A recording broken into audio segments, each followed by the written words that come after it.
प्रिय विद्यार्थियों, हिंदी साहित्य बी द्वितीय वर्ष की कक्षा में आपका पुनः से स्वागत है। आज हम कृष्ण भक्ति साहित्य के प्रणेता या प्रतिनिधि कवि है जो सूरदास है, उनका कृष्ण भक्ति काव्य धारा में उनका क्या योगदान है, इस पर चर्चा करेंगे।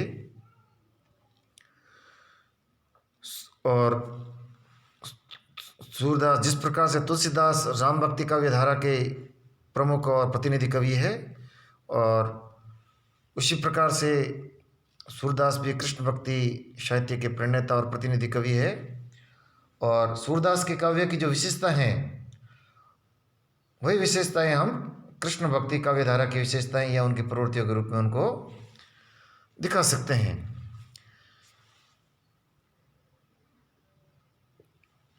सूरदास कृष्ण भक्ति शाखा के प्रमुख कवि है। सूरदास जी के जीवन व्रत को लेकर विद्वानों में काफ़ी मतभेद है।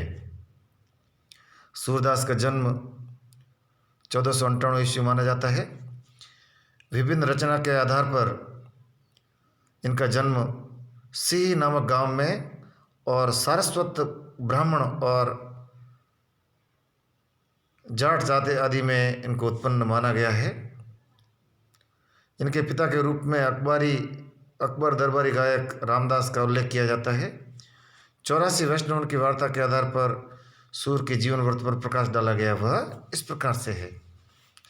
यानी सूरदास का बचपन किस प्रकार का रहा, उनके माता पिता कौन थे, इनका जन्म स्थान कौन सा है, इसको लेकर भी विद्वानों में पर्याप्त मतभेद है। और यहाँ पर जो 84 वैष्णवन की वार्ता, जिसमें 84 जो विष्णु के जो भक्त हैं या जो उनके आधार बनाकर जो वार्ताएं लिखी गई, उनका एक संकलन है, उसमें उनके जीवन व्रत पर भी प्रकाश डाला गया है। वो इस प्रकार से है। सूरदास बड़े गायक थे, गऊ घाट पर निवास करते थे और विनय के पद गाते थे। विनय के पद यानी अपने आप की जो दास्य भाव की जो भक्ति होती है, स्वयं को ईश्वर का अनुचर, उनका दास मानते हुए एक सेवक सेव्य जो भाव होता है, जो तुलसीदास की जो भक्ति माने में देखा जा सकता है, उसी प्रकार की भक्ति वे आरंभ में किया करते थे। महाप्रभु वल्लभाचार्य ने उन्हें पुष्टि मार्ग में दीक्षित किया और कृष्ण लीला गाने की उनको प्रेरणा दी। और आरंभ में ये विनय के पद गाते थे, लेकिन बाद में जब इनकी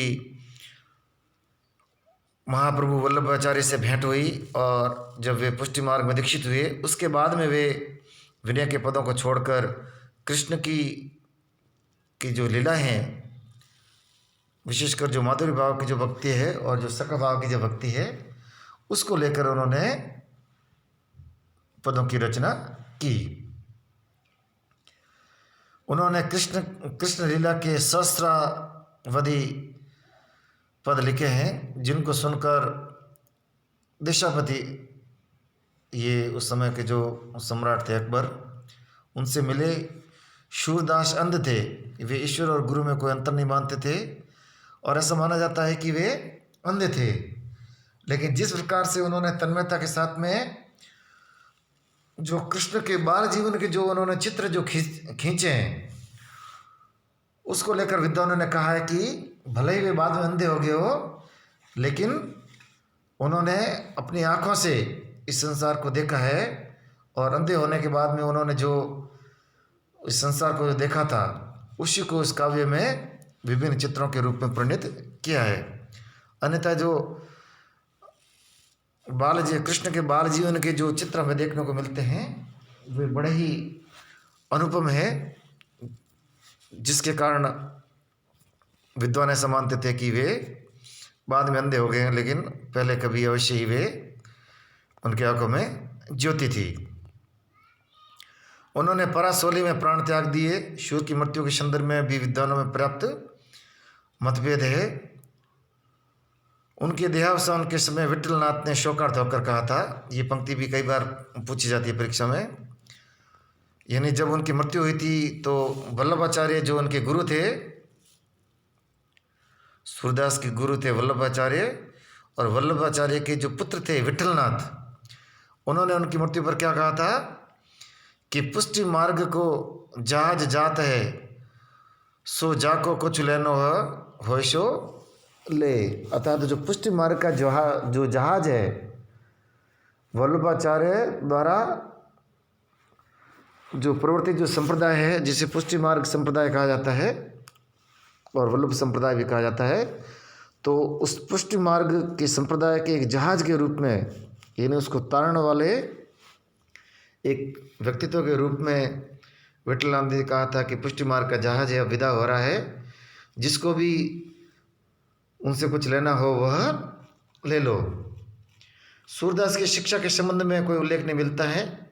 वे गांव से 4 कोस दूर रहकर पद रचना में लीन रहते थे, गान विद्या में प्रवीण थे। सूरदास वल्लभाचार्य के संपर्क में आने पर शक्य, वात्सल्य, माधुर्य भाव आदि की रचना करने लगे और उनके शिक्षा संबंधित कोई उल्लेख नहीं मिलता है, लेकिन गांव से कुछ दूर रहकर वे इन पदों की रचना किया करते थे और गाने में बड़े ही वे प्रवीण थे, क्योंकि वे पद रचते थे और स्वयं उनका गायन भी किया करते थे। और सूरदास वल्लभाचार्य के जब संपर्क में आए तो उन्होंने सख्य, यानी जो कृष्ण उनको एक सखा के रूप में, जैसे जो सूरदास, क्षमा कीजिएगा, जो सुदामा और जो कृष्ण का जो संबंध है वह भगवान और भक्त का एक तरह से सखा के रूप में, या जो सख्य भाव का जो संबंध है वह कहा जा सकता है। वात्सल्य रूप में, यानी कृष्ण का जो बाल रूप है उसमें किस प्रकार माता यशोदा उनके ऊपर वात्सल्य लुटाती है। और फिर माधुर्य भाव के जो पद है, जो विशेषकर राधा कृष्ण और गोपियों के को लेकर जो श्रृंगारिक जो पद लिखे गए हैं, वे माधुर्य भाव के पद है और इनसे संबंधित वे पदों की रचना किया करते थे और स्वयं ही उनका गायन किया करते थे और स्वयं गायन कला में प्रवीण थे। और जो गायन की जो विभिन्न जो एक प्रकार से राग रागनियाँ होती है, उनका भी उनको पर्याप्त ज्ञान था। तो विभिन्न राग रागनियों को आधार बनाकर उन्होंने इन पदों की रचना की और उनको शास्त्रबद्ध भी किया। सूरदास ने श्रीमद् भागवत के आधार पर कृष्ण संबंधी रचित पदों की संख्या 1.25 लाख बताई जाती है। तो ऐसा माना जाता है कि श्रीमद् भागवत है जो कृष्ण के चरित्र का मुख्य आधार है, उनके व्यक्तित्व का मुख्य आधार है, उसको लेकर ही उन्होंने लगभग 1.25 लाख के पदों की उन्होंने रचना की। डॉक्टर दीनदयाल गुप्त ने उनके द्वारा रचित 25 पुस्तकों की सूचना दी है, जिनमें सूरसागर या कुछ पुस्तकों की सूची दी जा रही है जो सूरदास से संबंधित मानी जाती है। सूरसागर, सूर सरावली, साहित्य लहरी, सूर पच्चीसी, सूर रामायण, सूर साठी, राधा रस के लिए प्रकाशित हो चुकी है। लेकिन इतनी कृतियों में जो सूरसागर है वह सर्वप्रमुख कृति है और उसके बाद में साहित्य लहरी का स्थान आता है। सूरसागर का आधार श्रीमद् भागवत है, जैसा कि पहला उल्लेख किया जा चुका है। भागवत के समान इनमें भी 12 स्कंद है। जो भागवत पुराण है उसमें जो विभिन्न अध्याय है उनको स्कंद नाम से संबोधित किया गया है, तो उसमें भी 12 स्कंद है और सूरसागर में भी 12 स्कंद है। प्रथम स्कंद में विनय पद, भाया, माया, अविद्या, तृष्णा, भक्ति की महिमा से भरा हुआ है। सूरसागर के 10वें स्कंद के पूर्वार्ध में कृष्ण जन्म लीला भ्रमर गीत की रचना इन्होंने 4160 पदों में की है। जो 10वां स्कंद है उसमें भ्रमर जो गीत है वो प्रसंग भी आया है, इस कारण 10वें स्कंद का अपने आप में अलग महत्व है। और ये प्रथम वर्ष में हमने सूरदास द्वारा रचित जो भ्रमर गीत है उसके जो विभिन्न पद है उनका अध्ययन भी किया था। 10वें स्कंद के उत्तरार्ध में जरासंध युद्ध, द्वारका निर्माण, रुक्मिणी हरण, शिशुपाल वध, सुभद्रा अर्जुन विवाह आदि का अंकन इन्होंने किया है। सूरदास का ग्रंथ सूर सरावली में ब्रज वर्णन, कृष्ण जन्म, पूतना वध, संकट भजन, भ्रमर गीत आदि प्रसंग है। सूर सारावली इनकी रचना मानी जाती है। लेकिन इनकी जो सर्वप्रमुख जो रचना है, जो इनकी कीर्ति का अक्षय आधार भी है, वह है शूरसागर।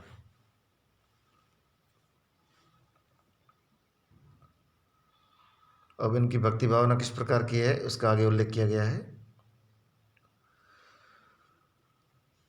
सूर की भक्ति पद्धति पुष्टि मार्गीय भक्ति है और उनका जो संप्रदाय है वह वल्लभाचार्य द्वारा जो प्रवर्तित वल्लभ संप्रदाय जिसे जाना जाता है और शास्त्रीय नाम से जिसे पुष्टि मार्ग के नाम से जाना जाता है, और उसी पुष्टि मार्ग की उनकी भक्ति कही जा सकती है। और थोड़ा सा पुष्टि मार्ग क्या है और उसको जानते हुए कि कृष्ण की जो भक्ति उन्होंने की है वह किस प्रकार की है, और इस भक्ति को अपनाने के बाद में प्रभु स्वयं भक्त का ध्यान रखते हैं। पुष्टि का अर्थ होता है कृपा। तो पुष्टि मार्ग में जो भक्त है वो स्वयं को अपने आप को एक तरह से अपने आप को ईश्वर के अवलंब पर छोड़ देता है और फिर जो स्वयं प्रभु है वो अपने भक्त का ध्यान रखते हैं। भक्त का अनुग्रह ही भक्त का कल्याण करके उसे लोक से मुक्त करने में सफल होता है, और जब ईश्वर का अनुग्रह होता है उसी से भक्त का कल्याण होता है और उसी के द्वारा वह बंधनों से मुक्त हो जाता है।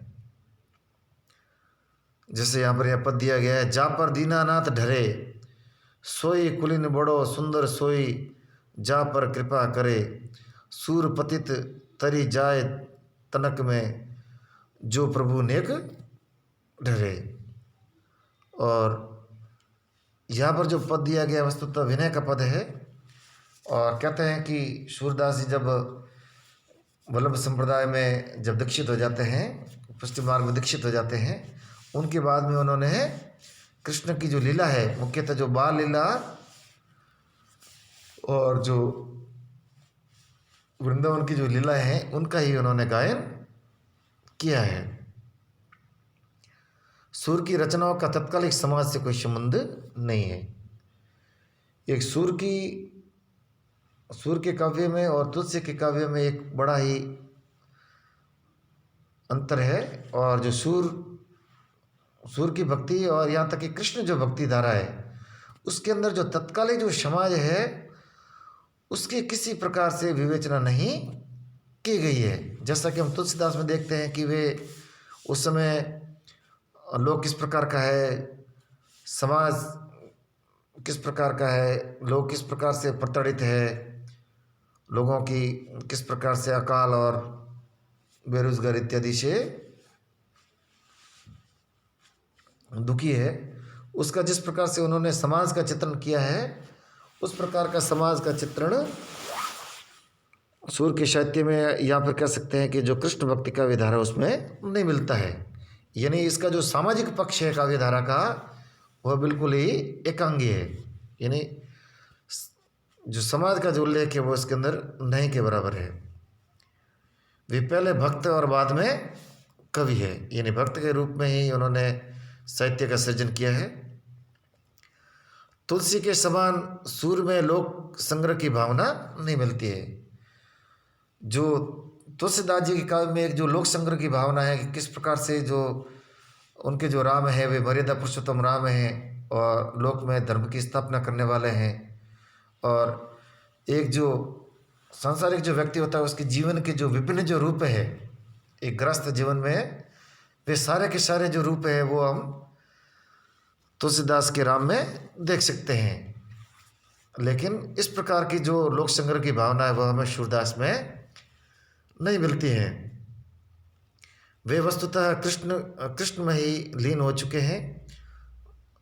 सूरदास ने प्रेम और विरह के द्वारा सगुण मार्ग से कृष्ण को साध्य माना है, और जो उनकी जो भक्ति भावना है वह सगुण मार्ग की है, और श्री कृष्ण के प्रेम के द्वारा उनको प्राप्त किया जा सकता है। उनके कृष्ण सखा रूप में ही सर्वशक्तिमान परमेश्वर है, और उनकी यदि जो भक्ति भावना है वह सख्य भाव की भक्ति भावना मानी जा सकती है। विष्णु हरि राम सब कृष्ण के ही नाम है। निर्गुण ब्रह्म, ये निर्गुण जो ब्रह्म है वह वस्तुतः सगुण का ही नाम है। वात्सल्य वर्णन में प्रथम कवि सूरदास है, यानी जो उन्होंने वात्सल्य का अर्थ होता है संतानों के प्रति जो प्रेम, और जो कृष्ण का जो बाल रूप है उसका जो उन्होंने चित्रण किया है, इसी कारण से उनको वात्सल्य रस का चित्रा भी कहा जाता है। यानी वात्सल्य रस के चित्रण में उन्होंने उनकी जो लेखनी है, उनकी लेखनी ने जो कमाल दिखाया है वह अपने आप में अप्रतिम है, अपने आप में अद्भुत है। और इसी कारण वात्सल्य रस की प्रतिष्ठापन में जो सूरदास का काव्य है वह एक तरह से विश्व की श्रेणी का माना जा सकता है। वात्सल्य का कोना कोना उन्होंने झांक लिया, यानी वात्सल्य में जितनी संभावना हो सकती है उसका एक एक जो चित्रण है वह कृष्ण का जो बाल रूप है उसके चित्रण में सूरदास के काव्य में हम देख सकते हैं। वात्सल्य के अंतर्गत दशा का वर्णन सूरदास ने किया है। तोतली बोली, माखन चोरी, माँ का बच्चों के लिए लोरी गाना इत्यादि। यानी जो कृष्ण का जो बाल रूप है उसमें वात्सल्य के जितने रूप संभव हो सकते हैं वे सारे के सारे हम उनके दर्शन वहाँ पर कर सकते हैं। माँ छोटे कृष्ण को झूठ मूठ के प्रलोभन दिखाकर दूध पिलाती है, तब कृष्ण माँ को पूछते हैं कि मैया कबहू बढ़ेगी छोटी, कितनी बार मोए दूध पीत भई है जहू छोटी। यानी जो बाल सुलभ जो एक तरह से जो भावना होती है वह सारा हम इनके पदों में देख सकते हैं। एक जो बाल सुलभ जो जिज्ञासा होती है उसके आधार पर जो कृष्ण है वह अपनी माता यशोदा से प्रश्न करते हैं कि तुम तो मुझे कहती थी कि दूध पीने से मेरी चोटी बढ़ जाएगी, लेकिन मैंने इतना दूध पी लिया फिर भी मेरी चोटी नहीं बढ़ी है। या चांद को देखकर वे हट करते हैं कि मैया मैं चंद्र खिलौना ले हो। तो इस प्रकार के अनेकों जो बाल रूप के जो चित्र है वह हम सूरदास के काव्य में देख सकते हैं। उसी प्रकार से बाल जीवन में जो होने वाली जो छेड़छाड़ है और माँ को लेकर उनकी जो शिकायतें हैं करते हुए जो बाल कृष्ण कहते हैं मैया मोई दाऊ बहुत खिजायो। दाऊ अर्थात जो बलदेव है उनके बड़े भाई, वे उसको बहुत परेशान करते हैं। मौसो कहत मोल को लीनो तू जसुमती कब जायो। तो इस प्रकार की जो वात्सल्य का जो चित्रण है वह सूरदास का अपने आप में अनूठा है। अतः सूरदास वात्सल्य के वर्णन में महानायक माने जा सकते हैं। आचार्य द्विवेदी लिखते हैं कि संसार के साहित्य की बात कहना तो कठिन है क्योंकि वह बहुत बड़ा है, उसका एक अंश मात्र हमारा जाना है, परंतु हमारे जाने हुए साहित्य में जितनी तत्परता, मनोहारिता और सरसता के साथ लिखी हुई बाल लीला अलभ्य है। यानी साहित्य तो खूब बड़ा है, उसका वर्णन करना या उस तक पहुंच जाना हर किसी के पास की बात नहीं है। लेकिन आचार्य प्रसाद द्विवेदी मानते हैं कि जितना भी उन्होंने पढ़ा है और उन्होंने साहित्य के बारे में जाना है, और जो सूरदास के साहित्य में जो तत्परता, मनोहारिता और जो सरसता लिखती है वह उनके जो बाल लीला लिखी हुई है कृष्ण की, वह अपने आप में अलभ्य है। सूर्य के श्रृंगार रस में रति स्थायी भाव का पूर्ण और अलौकिक परिपाक हुआ है। यानी जो श्रृंगार रस संबंधी है, जो राधा और कृष्ण को लेकर उनके जो पद है उसमें श्रृंगार रस है। जिस प्रकार वात्सल्य रस में जो परिपक्वता उन्होंने दिखाई है वही कि वही हमें श्रृंगार भाव में भी देखने को हमें, या श्रृंगार रस में भी देखने को हमें मिलती है। सूर्य के गोपियों के प्रेम के संस्कार पक्के हैं, वे भावना प्रधान हैं। नंददास की गोपियों के समान वकील नहीं है। यानी जो नंददास की गोपियों में जो एक प्रकार की जो तार्किकता पाई जाती है, वह तार्किकता यहाँ नहीं। यहाँ जो जो सूरदास की जो गोपियाँ हैं सूरसागर में, वे बड़ी ही भोली है। उनकी जो तर्क नहीं है, वो भोली भाली बातें कहती है और उन भोली भाली बातों के द्वारा वे दिल को जीत लेती है। वास्तव में सूरदास की राधिका शुरू से आखिर तक एक सरल बालिका है। उनके प्रेम में चंडीदास की राधिका की तरह सास ननद का डर ही नहीं है। यानी चंडीदास एक जो बंगाल के कवि है, यदि जो राधा का जो रूप जो चित्रण किया गया है, यदि हम सूरदास में देखते हैं, नंददास में देखते हैं और चंडीदास में देखते हैं, तो भिन्न रूप प्रतीत होते हैं। जो सूरदास की जो राधा है वो बिल्कुल सरल और एक भोली बालिका है, जो शुरुआत से लेकर अंत तक हमें उसका सरल रूप ही देखने को मिलता है, सरल और भोला भाला रूप ही मिलता है। लेकिन चंडीदास की जो राधा है वो बिल्कुल बिल्कुल कोमलांगी राधा है, मोम की तरह कोमल है। और जो नंददास की जो गोपियाँ हैं या जो राधा है, वह वहाँ पर तर्कशील है। और जो विद्यापति है, जो आदिकाल के कवि है, जिन्होंने मैथिली भाषा में पदावली लिखी थी, विशेषकर जो कृष्ण और जो राधा को लेकर उन्होंने श्रृंगार के जो पद लिखे हैं, उसमें राधा का चित्रण किस प्रकार से है, जिसको हम सूर की तुलना में देख सकते हैं। विद्यापति की किशोरी राधिका के समान रुदन और हास में रुदन की चातुरी भी नहीं है। जो विद्यापति की जो राधा है, वह उसमें एक किशोरी भाव में देखने को मिलता है। उसमें रुदन और हास दोनों को देखने को मिलते हैं। लेकिन यहाँ पर जो सूर की जो राधिका है या राधा है, उसमें इस प्रकार की चतुरता नहीं है। यानी प्रेम में जो एक जो चातुर्य जो विद्यापति में दिखाई देता है, विद्यापति की राधा में दिखाई देता है, वह यहाँ पर नहीं है। यहाँ जो बिल्कुल है वो राधा एक भोली बालिका है। सूर ने बड़ी सच्चाई के साथ में प्रेमी हृदय में रति की उत्पत्ति, प्रिय मिलन की लालसा, प्रिय मिलन का हर्ष, चापल्य, साहस और उन्माद का ऐसा प्रभुवादात्मक चित्रण किया है कि एकांगीपन खटकता नहीं है। यानी जो कृष्ण और जो राधा का जो मिलन है, वह सूरदास में इस प्रकार से चित्रित किया गया है कि एक बालक बालिका के रूप में उनका मिलन होता है, फिर धीरे धीरे पहचान बढ़ती है, फिर प्रेम है वो प्रगाढ़ होता जाता है। तो वहाँ पर जो राधा और कृष्ण का जो प्रेम का जो चित्रण है, उसमें हमें किसी प्रकार की कृत्रिमता देखने को नहीं मिलती है। बिल्कुल जो प्रेम है, वह प्रेम में एक प्रकार की पवित्रता भी है और साथ ही साथ किसी प्रकार की कृत्रिमता नहीं है, एक प्रकार की नैसर्गिकता हमें देखने को मिलती है। राधा और कृष्ण की युगल लीलाओं के वर्णन में सूर ने अपनी समस्त प्रतिभा और सकल काव्य का कौशल उपयोग किया है। और राधा कृष्ण की जो प्रेम लीला है, उसमें उनकी प्रतिभा देखने को मिलती है। ये सारी प्रेम कहानी आध्यात्मिक भूमि पर ही प्रतिष्ठित है। लेकिन यहाँ पर जो श्रृंगार का वर्णन है, प्रेम का वर्णन है, वह एक आध्यात्मिक भूमि पर प्रतिष्ठित है। यानी जो गोपियाँ और जो राधा हैं वस्तुतः जीवात्मा है, और जो कृष्ण है वह परब्रह्म जो कृष्ण है उसके सगुण रूप है, और अपनी लीलाएं दिखाने के लिए भक्तों के लिए धरती पर अवतरित हुए हैं।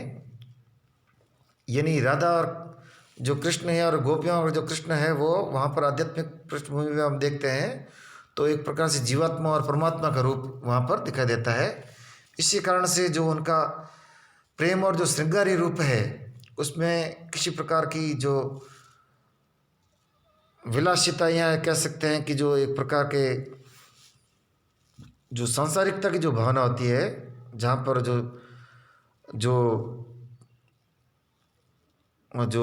जो प्रेम होता है, सांसारिक जो प्रेम होता है, वहाँ पर जो प्रेम के जो अवलंब होते हैं स्त्री और पुरुष, वहाँ एक प्रकार की जो काम की जो भावना देखने को मिलती है, वह हमें यहाँ पर देखने को नहीं मिलती है। राधा और कृष्ण के अप्रतिम सौंदर्य पर सभी गोपियाँ मुग्ध है, और प्रेम की उत्पत्ति उनकी आंखों में होती है। औचक ही देखी राधा नैन विशाल, भाल दिए थोड़ी, नील बशन फरिया फटी पहिरे, बैनी पीठी रुलती अर शोरी, सूर्य श्याम देखन हीरीजे, नैन नैन मिली परी ठगोरी। तो यहाँ पर एक पद दिया गया है, उसके द्वारा ये दिखाने की चेष्टा की गई है कि किस प्रकार जो सूर्य की काव्य में राधा और कृष्ण का रूप है वह प्रेम का एकदम पवित्रतम रूप है, और वह भी आध्यात्मिक पृष्ठभूमि पर प्रतिष्ठित हो जाता है। सूरदास की जो भाषा है वह ब्रज भाषा है, और उस समय जो ब्रज का जो क्षेत्र है उसमें लोक प्रतिष्ठित जो भाषा थी, लोक प्रचलित भाषा थी, वही है। कृष्ण साहित्य के कारण ब्रज भाषा अत्यधिक विकसित हुई, और कृष्ण काव्य को लेकर सूरदास के द्वारा जो प्रयास किए गए और अन्य जो कृष्ण भक्तियों ने जो भक्त कवियों ने जो प्रयास किए, उसके द्वारा जो ब्रज भाषा है वह मध्य जो भारत है कि एक जो ब्रज एक बोली के रूप में होते हुए एक भाषा के रूप में प्रतिष्ठित हो जाती है। इसी कारण हम वर्तमान में हमें ब्रज भले ही बोली कहें, लेकिन उस समय मध्यकाल में भक्ति काल में जो ब्रज एक भाषा के रूप में प्रतिष्ठित हो जाती है, जिसे हम ब्रज भाषा के नाम से ही संबोधित करते हैं। उसमें सूर और नंददास का प्रमुख योगदान है। डॉक्टर गणपति चंद्र लिखते हैं कि सूरदास और नंददास जैसे प्रतिभाशाली कवियों के हाथ में पढ़कर ब्रज भाषा चमक उठी।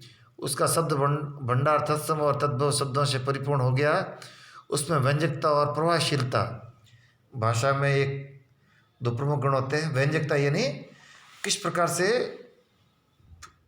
बिना कुछ कही एक व्यंजना शब्द शक्ति के माध्यम से कहा जा सकता है, और एक प्रकार से प्रभावशीलता।